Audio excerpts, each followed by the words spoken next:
সুপ্রিয় বন্ধুগণ, ইতিমধ্যে হ্যাড এর ব্যবহারিক দুটি ভিডিও লেকচার আমরা দিয়েছি। প্রথমটি হচ্ছে হ্যাড এর ইংরেজিতে 22টি গঠনের বাক্য পাওয়া যায়। এখানে স্ট্রাকচারটি দেওয়া হলে এই স্ট্রাকচারের উপর প্রথম ভিডিওতে ভেঙে ভেঙে কিভাবে রপ্ত করবেন এই বিষয়টি আলোচনা করেছি। দ্বিতীয় ভিডিওতে আমরা আলোচনা করেছি এই অংশটি কিভাবে পড়বেন এবং কিভাবে দ্রুত গতিতে রপ্ত করবেন সে সকল বিষয়গুলো নিয়ে। আজকে আমরা তৃতীয় ভিডিও লেকচারে আলোচনা করব ইয়া থাকতাম, থাকতো, থাকতেন এরূপ গঠনের যতগুলি ব্যবহার হয় সে সকল বিষয়গুলো নিয়ে। তাই আসুন ভিডিওটি প্রথম থেকে শেষ পর্যন্ত দেখি, পুরো বিষয়টি বুঝে নেই। আজকের ভিডিওতে খান মেথড এ complete book of written spoken English grammar এই বইটিকে নেওয়া হয়েছে। এই বইটির উপর ইতিমধ্যে প্রায় 4 থেকে 500 ভিডিও লেকচার তৈরি করে ফেসবুক, ইউটিউবে আপলোড দেওয়া হয়েছে। সেগুলো আপনারা দেখুন। ইনশাল্লাহ প্রতিটি ভিডিও থেকে আপনারা নতুন নতুন তথ্য শিখতে পারবেন, জানতে পারবেন, ভালো লাগবে। এছাড়া যাদের ভিডিও লেকচার দরকার তারা ভিডিও লেকচার আমাদের কাছ থেকে সংগ্রহ করতে পারেন, তাই আমাদের সাথে যোগাযোগ রাখুন। এখন আসেন বন্ধুগণ, আমরা একে একে পুরো বিষয়টি আমরা দেখব। প্রথম ভিডিওতে এতটুকু আলোচনা করছি, দ্বিতীয় ভিডিওতে বাকি অংশ আমরা আলোচনা করেছি। আজকে তৃতীয় নম্বর ভিডিও থেকে আমরা আলোচনা করব এই অংশটি, অর্থাৎ ইয়া থাকতাম, থাকতো, থাকতো, থাকতেন কিভাবে এরূপ বাক্য তৈরি করবেন সেটা লক্ষ্য করুন। এখানে ই প্লাস সাবজেক্ট হ্যাড ভার্বের পাস্ট পার্টিসিপল ফর্ম কিভাবে পড়বেন। আমি যদি কাজটি করিয়া থাকতাম, if I had done the work, if I had done the work, আমি যদি কাজটি করিয়া থাকতাম।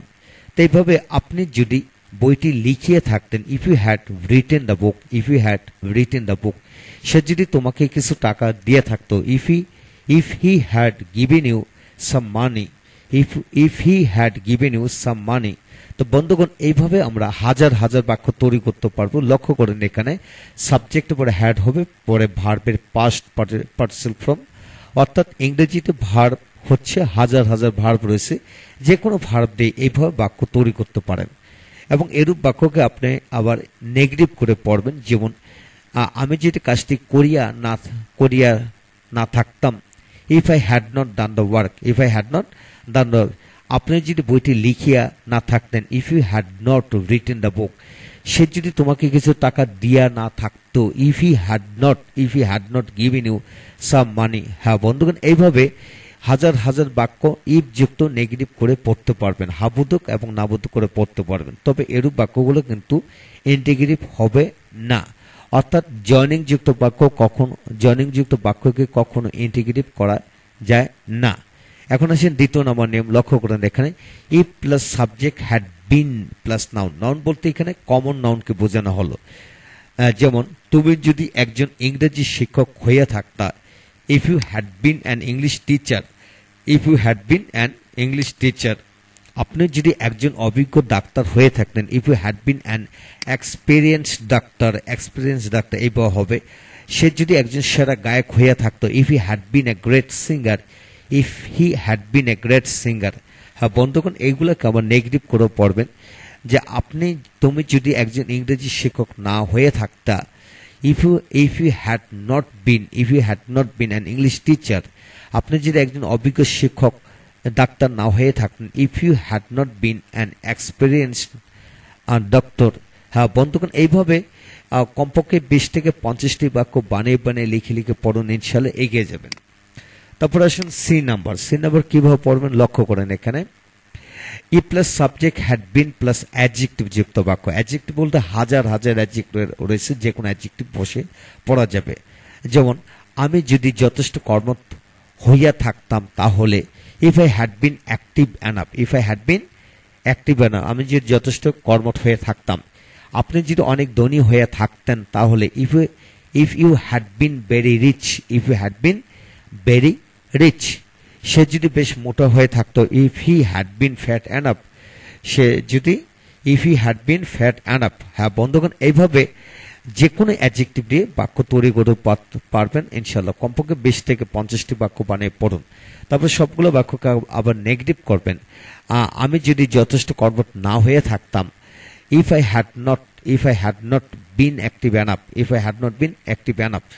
আপনি যদি অনেক ধনী হইয়া না থাকতেন তাহলে, if you had not been very rich, if you had not been very rich. এইভাবে লিখে লিখে পড়ুন, ইনশাল্লাহ এগিয়ে যাবেন। তারপর ডি নাম্বার লক্ষ্য করেন ইফ সাবজেক্ট হ্যাড বিন ভার্বের পাস্ট পার্টিসিপল ফর্ম, অর্থাৎ প্যাসিভ ভয়েস। যেমন যদি চিঠিটি লেখা হয়ে থাকতো তাহলে if the letter had been written, if the letter had been written, যদি কাজটি সম্পন্ন করা হয়ে থাকতো। If the work had been completed, if the work had been completed, যদি প্রশ্নগুলি সমাধান করা হয়ে থাকতো। If the questions had been solved, if the questions had been solved. এইভাবে বাক্যগুলোকে নাবোধক করেও পড়েন ইনশাল্লাহ। তারপর আসেন ইফ প্লাস সাবজেক্ট ব্যক্তিবাচক, এখানে কিন্তু বস্তু মানে প্যাসিভ, এখানে ব্যক্তিবাচক। তারপর হ্যাড বিন ভার্বের পাস্ট পার্টিসিপল ফর্ম। যেমন যদি তো আমাকে কাজটি করতে অনুরোধ করা হয়ে থাকতো, if I had been requested, if I had been requested to do the work.